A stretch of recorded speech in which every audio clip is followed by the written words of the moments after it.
The internet has quickly become the #1 go-to source for self-education globally. Known as the information superhighway though, how appropriate is the internet as an entity for education? See, the problem with being the information superhighway is that information is a neutral term. So when you go to access it, how do you know whether it's good information or bad information?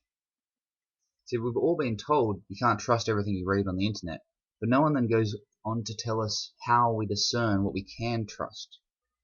So if you go about educating yourself into a subject, you're just as likely to end up accessing misinformation or biased information, half-truths, propaganda. And if you do that, then the education that you receive could actually be more harmful than if you were to just stay ignorant on the subject. Now, this is a real problem for the internet.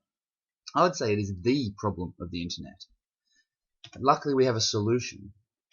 rbutr is a browser extension which tells you when the web page that you are currently viewing has been disputed elsewhere. So anytime you access an article which makes a claim of truth, you have immediate access to someone else, somewhere else, who's explaining why it is that that claim is false. Now we do this because we can transform the internet into a self-correcting, self-critical, peer-reviewed system. It will be that way by its very nature, so that as people go about investigating and educating themselves onto these subject matters, they're not just getting a passive information service giving them exactly what they want, but instead they get that information delivered to them in this reflexively self-critical system, which teaches them how to critique the information that they're receiving. It teaches them how to be critical thinkers. And critical thinking, that is the foundation of education. So we can make the internet, in its very nature, an educational system. That's the idea.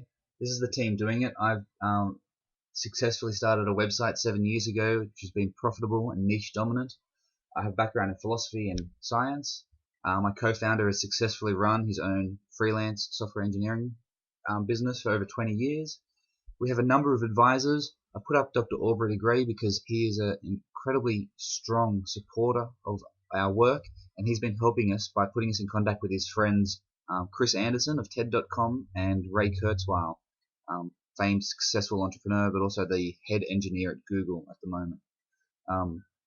This idea inspires people like Harry here is a successfully retired serial entrepreneur and programmer who approached me after a workshop I gave on this subject and volunteered to work for us full time.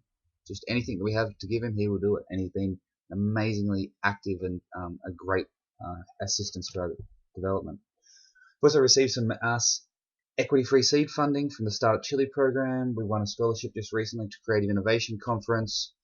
And just to finish up, we've got over about 7,500 registered users, a number of unregistered users, and 5,300 or more rebuttals in the system. That's where we're at. We haven't yet reached the tipping point, but what we're doing is a very systematic, strategic growth. We're developing a foundational base of true fans, and we're quickly approaching the tipping point. Thank you for your time.